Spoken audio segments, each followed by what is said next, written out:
Hey guys, welcome back to My Money, My Purpose. I'm Stephanie, I'm the spender. And on this channel, we talk about our financial journeys. We incorporate wellness and mindset in building wealth. And if that's something you're interested, please subscribe to our channel. We would really appreciate it.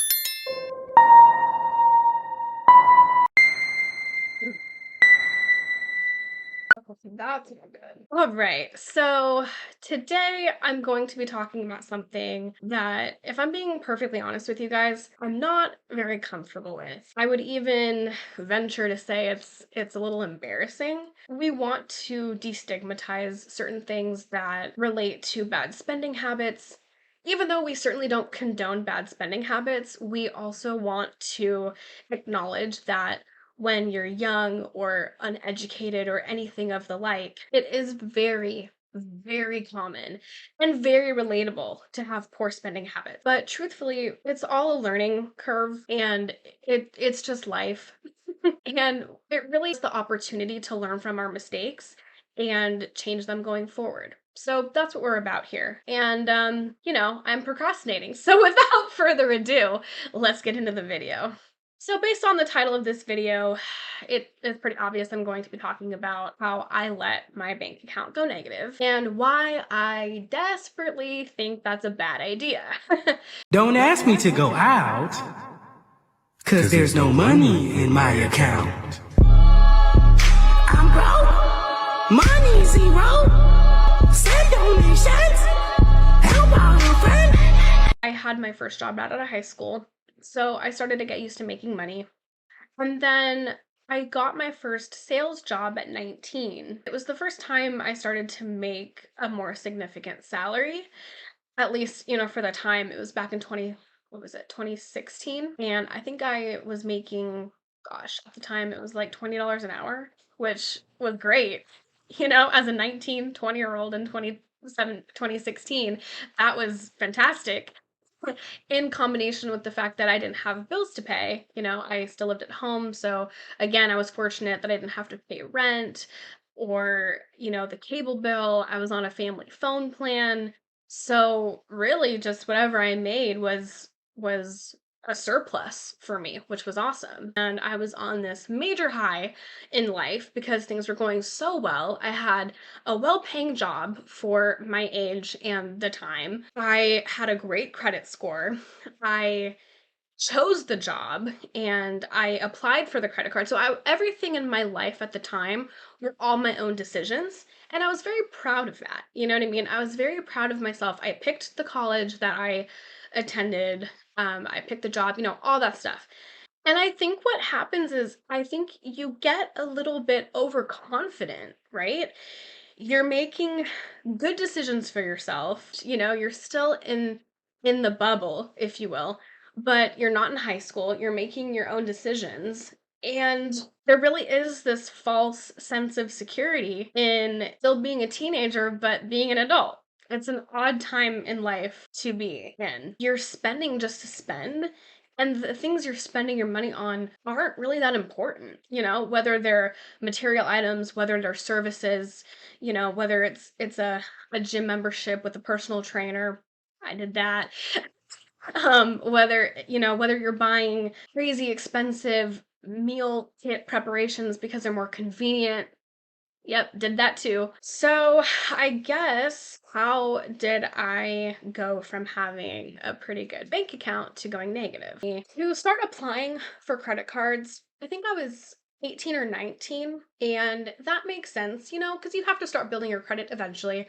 So the first credit card that I got accepted for was Discover for Students.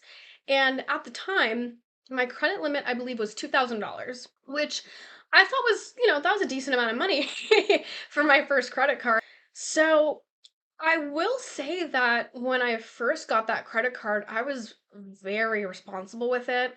I only bought small expense items and I paid it off right away. I think I used it to pay for gas, maybe groceries from time to time, but I would use it and then I would pay it off right away.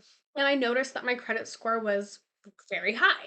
And I know that they get you. Those credit card companies certainly get you because once you are approved for one, now they all want you.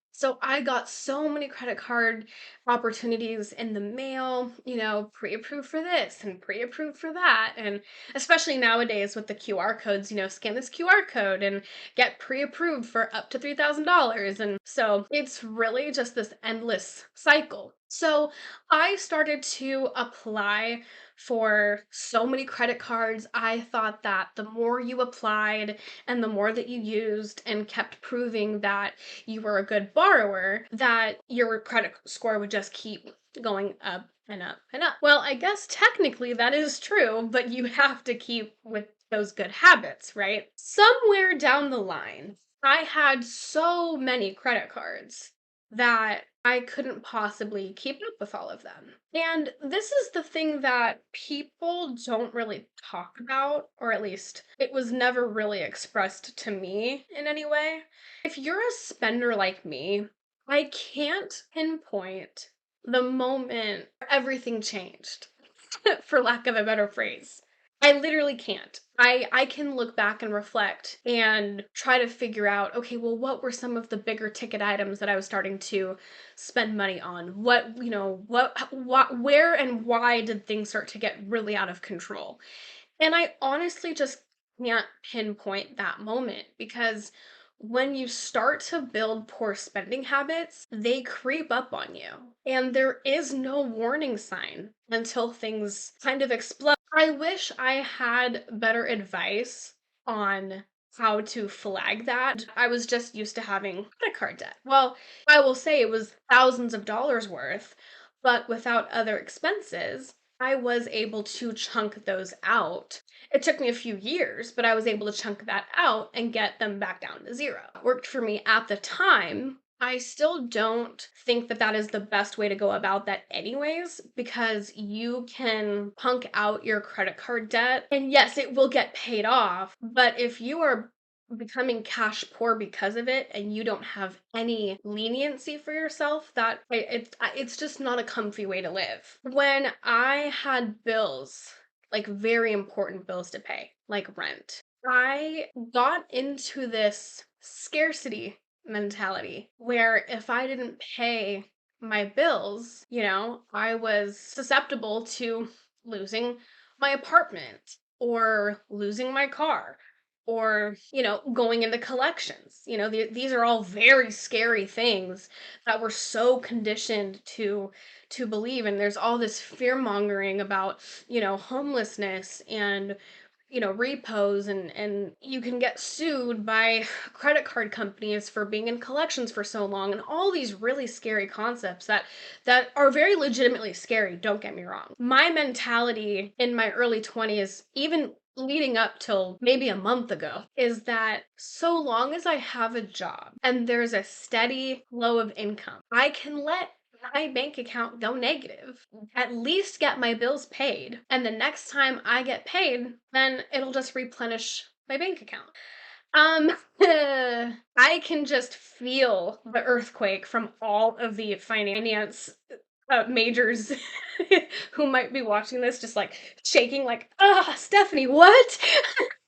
And honestly, fair, because that is a very, very poor way of managing your finances. No pun intended. Extremely poor. Because take out the fact that life can change and things can change, and who's to say that you're always going to have that steady stream of income? Yeah, your bills might be paid, but if you don't have any money to buy a meal for yourself or fill up your gas tank, so you can't go to work to make money to replenish the bank account that you let go negative, I mean, it's madness. Really, really poor for your physical health, your mental, emotional, spiritual health, every which way. If you have to owe the bank, it's very, very unhealthy for every part of you. So I highly advise not to, I repeat, not to model your finances after myself. So similarly to my mind of, okay, well, if as so long as I just chunk out my credit cards and get them down to zero, I won't have any more problems. You are still going to have those same problems if you don't fix what the core root of the problem was. Why do I have such a hard time with saying no? ¿Por qué no los dos? Why do I feel like if I don't spend money on the thing, that I don't feel like I have control in my life? Where is that coming from deep down? Because if you're a spender like me, coming from somewhere else. So, all that to say, when I moved out of my parents' house, and I moved to Washington State. The other aspect of my debt that it just racked right back up when I moved because I had to start from scratch. You don't know what you don't have until you don't have it. So I put that all on credit. I put all my furniture on credit. I put my new bed on credit, pots, pans, cleaning supplies, toilet plunger, towels, literally everything. Part of me felt like I would rather have put everything on credit and paid it back later. And that was gonna make me feel like I was at home. That was gonna make me feel like I was settled, that I could walk into a fully furnished apartment right out the gates. And I would feel like I'd arrived. And unfortunately, that may have worked in the moment, or maybe for the first year and a half. But what I should have done is I should have bought things when I could afford them.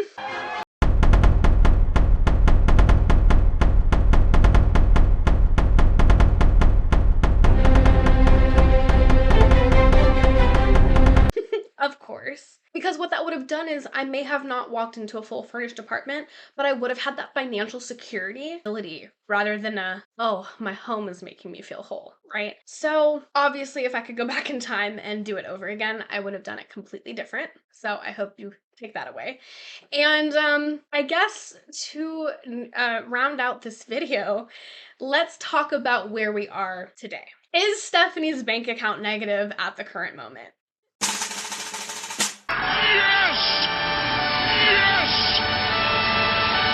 Time of filming this video, my bank account is in the negative by quite a lot. I am waiting for a deposit, and how am I going to change it going forward? Well, going forward, I'm going to call my leasing office, explain my situation, ask if I can have maybe an extension, the date that I can pay, ask maybe if I can sublet it for a couple months and just, stay with my parents for a little while. I could basically just ask them what my options are, because that is something that I didn't do. I am also going to call my credit card companies and ask them what my options are, if I can maybe somehow lower the minimum, if they have any specials on lower interest, I don't know. And basically explain, hey, I'm in a dire financial situation.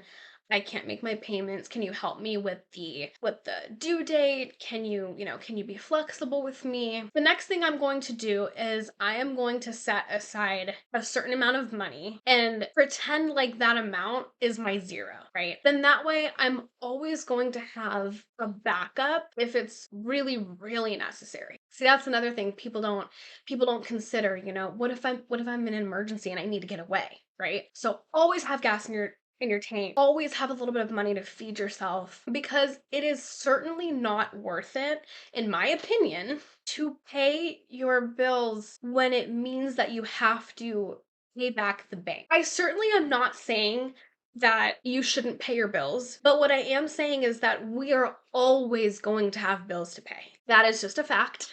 But the thing that we aren't always going to have is a nest egg. Clearly, take it from me. And that is so, so important. Because friends, we have a long way to go. And I can't wait to give you an update on when I'm not negative anymore.